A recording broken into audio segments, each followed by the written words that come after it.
Meta is working on its own AI search engine. Welcome back to the AI Daily Brief Headlines Edition, all the daily AI news you need in around 5 minutes. If there is one thing that Mark Zuckerberg does not like, it is being beholden to someone else's ecosystem. One of the most demonstrable events in Facebook's recent history was Apple's ad changes back a few years ago that almost killed Meta's model. Zuckerberg has frequently cited that in his drive towards approaching AI in an open source sort of way. Well, according to the information, Meta is now developing their own AI-powered search engine, a move that they see as focused on lessening their reliance on companies like Google and Microsoft. The information writes that the search engine will crawl the web in order to serve conversational answers about current events to people using Meta's chatbot. And as stated, the goal is explicitly to reduce reliance on companies like Google and Microsoft, who currently provide Meta AI with a data feed about news, sports, and stocks. The information source said the company has been working for about 8 months to build a database of information for the search bot. The news aligns with reports from last week that Meta had struck a multi-year deal with Reuters to allow them to serve news articles and chatbot answers. Aaron Ng writes, Meta is working on a search engine. I can't recall another time the large companies were sniping each other so aggressively.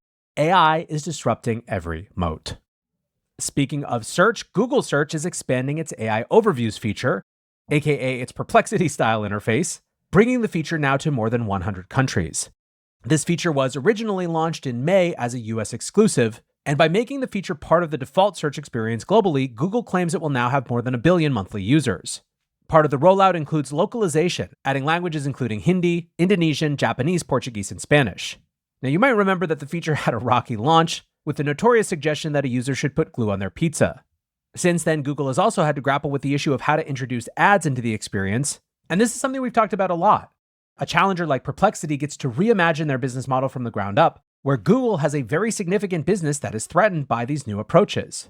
Looking around X, you can find both bullishness and skepticism around this. Andrei Burkov writes, Google's AI Overview kills Perplexity. Both hallucinate, but Google is the default search engine for 95% of people, and its RAG is and will always be either faster or the same quality or better quality for the same speed. SEO coach Kai Cromwell writes, Google search is in a weird spot right now. On one hand, I'm happy the food and travel sites that are impossible to use because of ads and pop-ups were clapped. On the other hand, the AI overview is terrible, and the SERPs are no more helpful than they were prior to HCUs. I would only add that any intermediate lack of capacity with AI tends to be a fairly quick moment in time. Next up, we were just talking about Meta and open source, but definitions around those words have been a little murky. Well, now the Open Source Initiative has published their first definition of what it means for an AI model to be open source. Beyond just publishing model weights, OSI insists that pertinent details of training data, such as how it was sourced and licensed, must be published. Essentially, the standard is that enough information must be known so that a person could substantially recreate the model, not just use it. OSI EVP Stefano Maffulli said, an open source AI is an AI model that allows you to fully understand how it's been built. That means you have access to all the components such as the complete code used for training and data filtering. He noted that the public should have full usage rights to use and modify the model for any purpose, adding, most importantly, you should be able to build on top. Maffulli commented that nailing down a consensus definition of open source AI is particularly important given the state of regulation. The EU, for example, is considering giving special carve-outs to open source AI, and other global regulators could follow suit. He added that, our hope is that when someone tries to abuse the term, the AI community will say, we don't recognize this as open source, and it gets corrected. Now, this is obviously squarely aimed at Meta, who publish model weights but do not disclose the source of training data. After discussions with the OSI, Google and Microsoft agreed to drop their use of the term open source, but Meta is yet to do so. A Meta spokesperson said, we agree with our partner, the OSI, on many things, but we, like others across the industry, disagree with their new definition. There is no single open source AI definition, and defining it is a challenge because previous open source definitions do not encompass the complexities of today's rapidly advancing AI models. We make Llama free and openly available, and our license and acceptable use policy help keep people safe by having some restrictions in place. We will continue working with the OSI and other industry groups to make AI more accessible and free responsibly, regardless of technical definitions. Christian Stout, the Director of Innovation Policy at the Law Econ Center, had a really interesting take on this, saying, the new OSI definition of open source AI takes far too narrow a view, treating AI openness as binary, either totally open or not open, rather than as a diverse set of options, fundamentally misunderstands modern AI development and deployment. The reality is that training modern AI systems is incredibly expensive and complex. A definition demanding total openness ignores this reality and will create marginal incentives to keep models fully closed. Even with 100% open code and documentation, most orgs can't replicate training runs that cost millions in compute.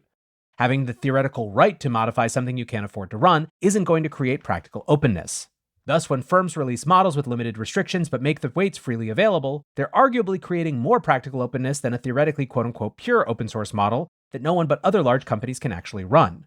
The requirement for complete training data documentation is actively harmful to innovation.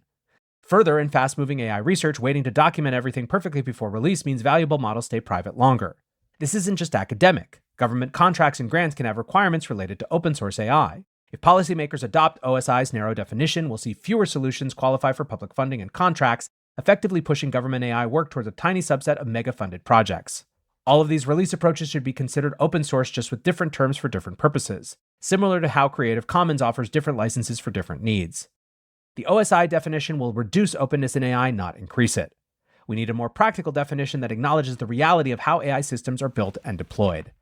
Now, I tend to be in agreement that we might be in a better position if we had a more broad spectrum of definitions, and that there are a lot of unintended negative consequences for this as well. But what do you think? Let me know in the comments, either here on YouTube or Spotify. But for now, that is going to do it for today's AI Daily Brief Headlines edition. Next up, the main episode.